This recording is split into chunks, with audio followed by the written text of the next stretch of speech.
بسم اللہ الرحمن الرحیم۔ السلام علیکم، خوش آمدید ویورز۔ آج جو کہانی میں آپ کو سنانے جا رہی ہوں وہ میری دوست کے کزن کے ساتھ پیش آنے والا ایک سچا واقعہ ہے، بلکہ یوں کہنا چاہیے کہ اس کی زندگی پر گزرنے والی ایک آپ بیتی ہے۔ یہ کہانی خوفناک ہونے کے ساتھ ساتھ بے حد دلچسپ بھی ہے۔ کہانی ہندو جن ذاتی اور سید زادہ سننے سے پہلے کہانی لائک کیجیے اور ہماری ویڈیوز سب سے پہلے دیکھنے کے لیے بیل آئیکن کو ضرور کلک کیجیے۔ چلیے کہانی شروع کرتے ہیں۔ یہ ان دنوں کی بات ہے جب میرا کالج میں نیا ایڈمیشن ہوا تھا۔ میرا تعلق بھی ایک مذہبی گھرانے سے ہے، تو میری کوشش تھی کہ کالج میں میری دوستی کسی اچھی لڑکی سے ہو جس کا زیادہ دھیان پڑھائی کی طرف ہو، مگر خوبصورتی میری کمزوری تھی۔ مجھے شروع سے ہی خوبصورت لوگ اچھے لگتے تھے۔ میری دوستی بھی کلاس کی سب سے خوبصورت لڑکی سمیرا کے ساتھ ہو گئی تھی۔ سمیرا جیسا خوبصورت چہرہ میں نے کبھی نہیں دیکھا تھا۔ اس کی آنکھیں ایسی تھیں کہ میں اس کی مصوری کیا کرتی تھی۔ غرض مجھے وہ اسی وجہ سے اچھی لگتی تھی کیونکہ وہ بہت خوبصورت تھی۔ اس کی خوبصورتی دیکھ کر میں سوچا کرتی تھی کہ اس کے باقی گھر والے بھی ایسے ہی خوبصورت ہوں گے۔ بس یہی سوچ کر میں اس سے اس کے خاندان کے بارے میں اتنے سوال کرتی کہ ایک دن وہ تنگ آ گئی۔ کہنے لگی، اگر تمہیں میرا خاندان دیکھنے کا اتنا ہی شوق ہے تو آج چھٹی کے بعد میرے گھر چلو، اس طرح تم میری امی سے بھی مل لو گی اور میرے خوبصورت خاندان کو بھی دیکھ لو گی۔ وہ لفظ خوبصورت پر زور دیتے ہوئے بولی۔ میں نے کچھ نہ سمجھتے ہوئے کہا کہ اچھا، میں کل گھر سے اجازت لے کر آؤں گی اور کل ضرور تمہارے گھر چلوں گی۔ اس نے کہا، ٹھیک ہے، تم کل ضرور اجازت لے کر آنا، میں بھی تمہیں اپنے گھر والوں سے ملوانا چاہتی ہوں۔ اگلے روز کالج سے چھٹی کے بعد میں اس کے گھر گئی۔ اس کی امی نے کافی پرتپاک انداز سے میرا استقبال کیا۔ وہ مجھے اپنے کمرے میں لے گئی اور مجھے اپنی چیزیں دکھانے لگی۔ تھوڑی دیر بعد اس کے گھر میں ایک نوجوان بھی داخل ہوا۔ یہ نوجوان بھی بے حد خوبصورت تھا، یوں لگتا تھا زمین پر کوئی فرشتہ اتر آیا ہو۔ اس کی سب سے اچھی بات مجھے یہ لگی کہ اس کی نظریں جھکی جھکی سی تھیں۔ میں نے سمیرا سے پوچھا کہ یہ کون ہے؟ اس کے بارے میں تم نے کبھی ذکر نہیں کیا۔ کہنے لگی، یہ میرا ماموں زاد ہے تو بہت خوبصورت مگر اتنا ہی بد نصیب ہے۔ اس کی باتیں سن کر میں حیران ہو گئی۔ بھلا ایسا کیوں ہے؟ میں نے دلچسپی سے پوچھا۔ کہنے لگی، رہنے دو، تمہیں ان باتوں پر یقین نہیں ہے، خواہ مخواہ میرا مذاق اڑاؤ گی، اور مجھے ہرگز پسند نہیں کہ کوئی میرے پیارے بھائی کا مذاق اڑائے۔ میں نے قسم دے کر کہا کہ سمیرا، تم مجھے بتاؤ تو صحیح، میں اللہ کی قسم تمہارے بھائی کا مذاق نہیں اڑاؤں گی۔ ایسا شاید میں اس لیے کہہ رہی تھی کہ وہ نوجوان میرے بھی دل کو بہا گیا تھا۔ سمیرا نے میرا اصرار دیکھا تو مجھے چھت پر لے گئی۔ کہنے لگی، میں جانتی ہوں تم ان باتوں پر یقین نہیں کرتی، مگر کبھی کبھی انسان کی زندگی پر ایسے واقعات بیتتے ہیں کہ اسے ان چیزوں پر یقین کرنا پڑتا ہے۔ زاہد بھی شروع سے ہی بے حد نیک واقعہ ہوا تھا۔ وہ فطرتاً شریف تھا اور لڑکیوں میں آنے سے جھجکتا تھا۔ بچپن سے ہی اسے قرآن پاک کی تلاوت کی عادت تھی اور 5 وقت کی نماز کا پابند تھا۔ مجھے اپنی بہن کہتا تھا اور مجھے اپنی ہر بات بتاتا تھا۔ زاہد جب 16-17 سال کا ہوا تو اس کی طبیعت میں ٹھہراؤ اور سنجیدگی آ چکی تھی۔ وہ پہلے سے بھی زیادہ متقی اور پرہیزگار ہو چکا تھا۔ اس کی عادت تھی کہ وہ روزانہ رات کو تلاوت کر کے سوتا تھا۔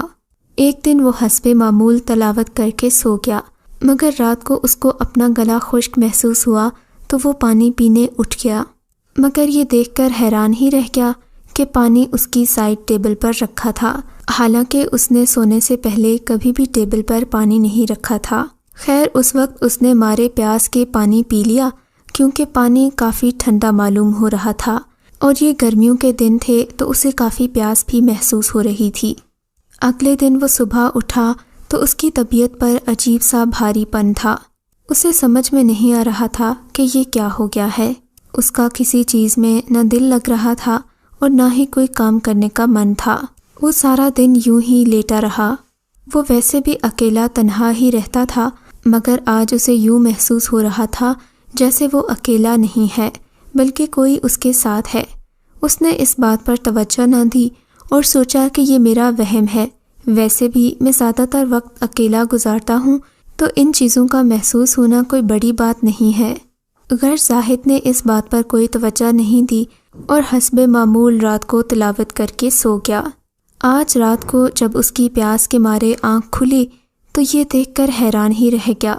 اس کے کمرے میں کسی عورت کے ناچنے کی آواز آ رہی تھی۔ اسے لگا کہ وہ کوئی خواب دیکھ رہا ہے۔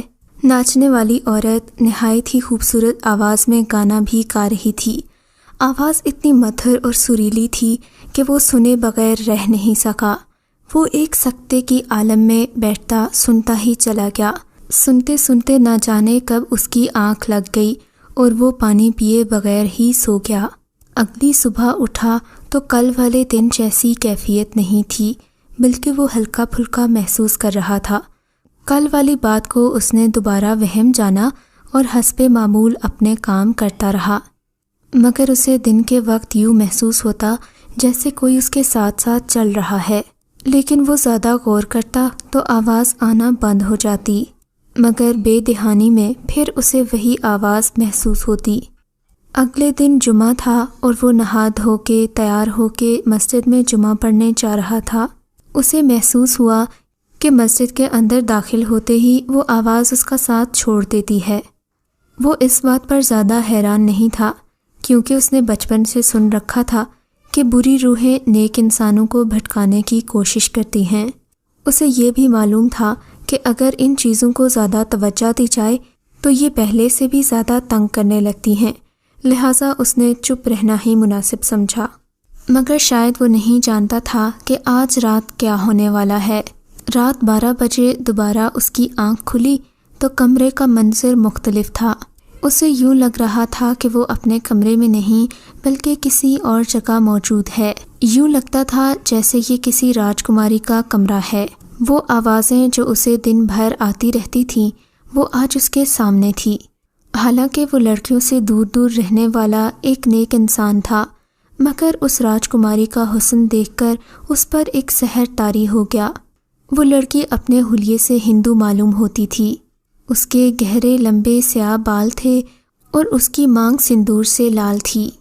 وہ اس کو دیکھ دیکھ کر مسکرائے جا رہی تھی اور منہ سے کچھ بھی نہیں کہتی تھی۔ اس کے ساتھ کچھ لڑکیاں اور بھی موجود تھیں جو اسی راجکماری نما لڑکی کے ساتھ ساتھ ناچ رہی تھیں۔ کچھ دیر گزرنے کے بعد اس نے باقی لڑکیوں کو اشارہ کیا اور وہ ایک طرف چلی گئیں۔ اب کمرے میں صرف وہ راجکماری موجود تھی۔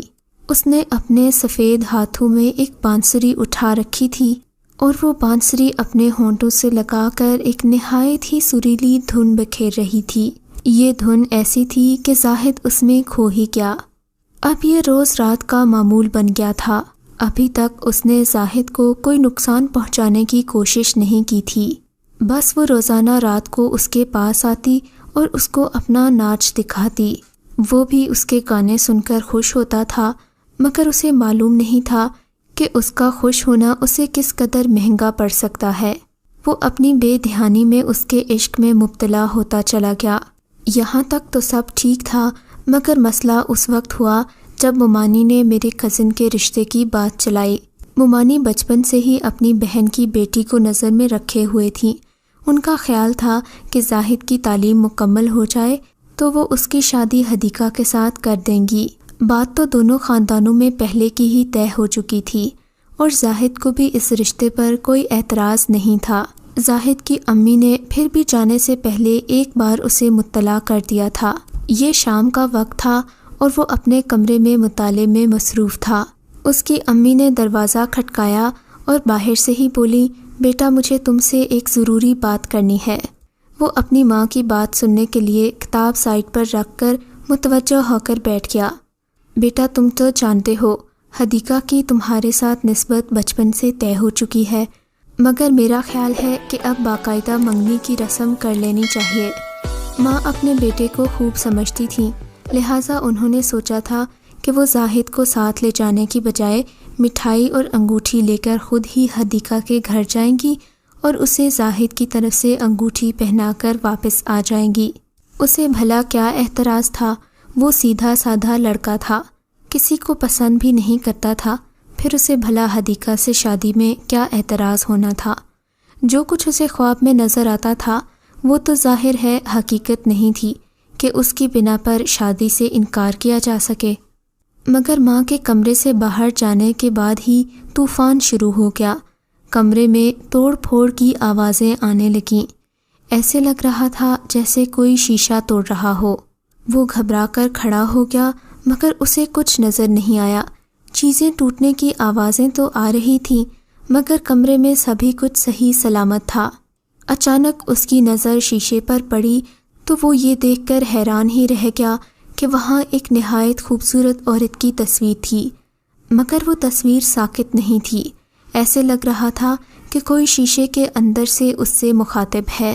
وہ ہمت کر کے شیشے کے پاس گیا تو یہ دیکھ کر حیران ہی رہ گیا کہ شیشے میں وہی تصویر تھی جو اس نے اگلی رات خواب میں دیکھی تھی، مگر اس کے چہرے سے وہ عشق اور محبت والے تاثرات غائب ہو چکے تھے۔ وہ یکدم غصے میں معلوم ہو رہی تھی، اسے دھمکانے کے انداز میں بولی، اگر کسی نے تمہارے قریب آنے کی کوشش کی تو میں اس کی جان لے لوں گی۔ یہ سن کر وہ بہت حیران ہوا اور خوفزدہ بھی، کیونکہ آج سے پہلے جو کچھ بھی ہو رہا تھا وہ صرف اس کے خوابوں تک محدود تھا، کبھی یہ سب اس کے ساتھ حقیقت میں نہیں ہوا تھا، لہٰذا آج اس کا خوفزدہ ہونا بنتا تھا۔ پھر اچانک اس کے کمرے میں اندھیرا چھا گیا، اب تو وہ خوف کے مارے پسینے میں بھیگ رہا تھا۔ بھلے وہ روح انتہائی خوبصورت اور حسین تھی اور اس کے دل میں بستی تھی، مگر غیر انسانی ہونے کی وجہ سے اسے خوف آ رہا تھا۔ وہ جان گیا تھا کہ یہ جن زادی ہے اور اس سے محبت کر بیٹھی ہے۔ محبت تو وہ بھی کرتا تھا مگر اس محبت میں خوف کا بھی عنصر شامل تھا۔ زاہد نے گھبرا کر دوبارہ کمرے کی لائٹ آن کی تو یہ دیکھ کر حیران رہ گیا کہ شیشہ اپنی جگہ پر موجود تھا، مگر نہ ہی اس میں کوئی عکس تھا اور نہ کسی قسم کی تصویر۔ کمرے کے حالات نارمل دیکھ کر وہ بھی نارمل ہو گیا تھا۔ اس نے سوچا کہ یہ سب ختم ہو گیا ہے، مگر یہ تو اس کی بھول تھی۔ شام کو اس کی امی ہانپتی ہانپتی گھر آئیں، باقی گھر والے بھی بہت پریشان تھے، گویا گھر میں کوہرام مچا ہوا تھا۔ پتہ چلا کہ منگنی کرنے حدیقہ کے گھر گئے تھے، مگر منگنی کی مٹھائی کھاتے ہی حدیقہ کو دورہ پڑ گیا اور وہ بے ہوش ہو گئی، ہسپتال میں ہے اور ابھی تک اسے ہوش نہیں آیا۔ یہ سن کر زاہد کے ہوش اڑ گئے تو گویا وہ روح جو کچھ کہہ رہی تھی وہ سچ تھا۔ اب اس کے خوف میں پہلے سے بھی زیادہ اضافہ ہو چکا تھا۔ اس نے سوچا کہ اگر وہ ماں کو بتائے گا تو بات بگڑے گی، وہ خواہ مخواہ اس پر کسی عامل کو بلا لائیں گی، جبکہ اسے یہ باتیں ہرگز پسند نہیں تھیں۔ وہ ان باتوں پر یقین نہیں کرنا چاہتا تھا، مگر زندگی نے اسے مجبور کر دیا تھا، اور حالات بھی ایسے تھے کہ اگر وہ انکار نہ کرتا تو دونوں طرف سے نقصان ہو جاتا۔ وہ میرے پاس آیا اور بولا، سمیرہ، میرے ساتھ ایک عجیب واقعہ پیش آیا ہے۔ اس نے سارا واقعہ میرے گوش گزار کیا۔ اس کی بات سن کر میں اس پر ہنسے بغیر نہیں رہ سکی۔ میں نے ہنستے ہوئے کہا، اچھا تو اب تم اتنے حسین ہو کہ تمہیں خواب میں حوریں نظر آنے لگی ہیں؟ میری مانو تو حوروں کے بارے میں زیادہ پڑھنا چھوڑ دو، مجھے تو لگتا ہے کہ تم حوروں کے لیے ہی یہ ساری عبادتیں کرتے ہو۔ برا سا منہ بنا کر کہنے لگا کہ میں کسی اور سے کوئی بات نہیں شیئر کرتا، ایک تم ہی میری دوست ہو، مگر تم بھی میرا مذاق اڑا رہی ہو۔ کیا تم نہیں جانتی کہ کل حدیقہ کی طبیعت کس قدر خراب ہے اور وہ ابھی تک ہسپتال میں ہے؟ ہاں تو یہ اتفاق بھی ہو سکتا ہے کہ اسے مٹھائی سے الرجی ہو یا پھر کچھ ایسا غلط کھا لیا ہو کہ اس کے معدے میں کوئی خرابی ہو گئی ہو۔ اب اس کا یہ مطلب تو نہیں کہ اسے کسی حور یا راجکماری نے ہی پریشان کیا ہے۔ بہرحال اس نے مجھ سے مزید کوئی بات نہیں کی اور گھر چلا گیا۔ اگلے دن حدیقہ ہوش میں آ چکی تھی اور میرا شک یقین میں بدل گیا کہ زاہد کو طرح طرح کے وہم ہونے لگے ہیں۔ مجھے اندر ہی اندر حدیقہ کے لیے ترس بھی محسوس ہو رہا تھا کہ کیسے وہمی انسان کے ساتھ اس کا پالا پڑ گیا ہے جس کو رات کو خواب میں حوریں نظر آتی ہیں۔ بہرحال منگنی ہو چکی تھی مگر شادی اگلے مہینے طے ہونا قرار پائی تھی۔ جوں جوں شادی کے دن قریب آتے جا رہے تھے، زاہد کی بے چینی میں اضافہ ہوتا جا رہا تھا۔ اب زاہد نے تہیہ کر لیا کہ وہ اپنے استاد صاحب کو اس مسئلے کے بارے میں آگاہ کرے گا تاکہ اس کے گھر والوں کی زندگی تباہ ہونے سے بچ سکے۔ اس کے استاد محلے کے امام تھے اور ان معاملات کو خوب سمجھتے تھے۔ انہوں نے زاہد کو کچھ وظیفے بتائے اور بتایا کہ آئندہ جب بھی وہ عورت تمہیں گانا سنانے آئے تو تم نے اپنے کانوں میں انگلیاں دے دینی ہیں، کیونکہ جس قدر تم اس کو سنو گے اسی قدر اس کے جال میں گرفتار ہوتے جاؤ گے۔ زاہد نے استاد صاحب کی بات مان لی اور وظیفے پڑھنا شروع کر دیے، مگر اگلی رات جو ہی اسے چھن چھن کی اور گانوں کی آواز آئی وہ سب کچھ بھول گیا تھا۔ اس سریلی آواز میں ایک بار پھر سے کھو گیا تھا۔ اسے اپنے دل پر قابو ہی نہیں رہا تھا۔ شاید اس کا حسن ہی ایسا تھا کہ اس نے زاہد کو پاگل کر دیا تھا۔ مگر آج بات گانے پر ختم نہیں ہوئی۔ اس نے زاہد کے پاس آ کر غصے والے انداز میں کہا، دیکھ لیا تم نے اس کا انجام جس نے تمہارے پاس آنے کی کوشش کی تھی۔ اب اگر اس نے مزید تمہارے قریب آنے کی کوشش کی تو میں اسے جان سے مار ڈالوں گی۔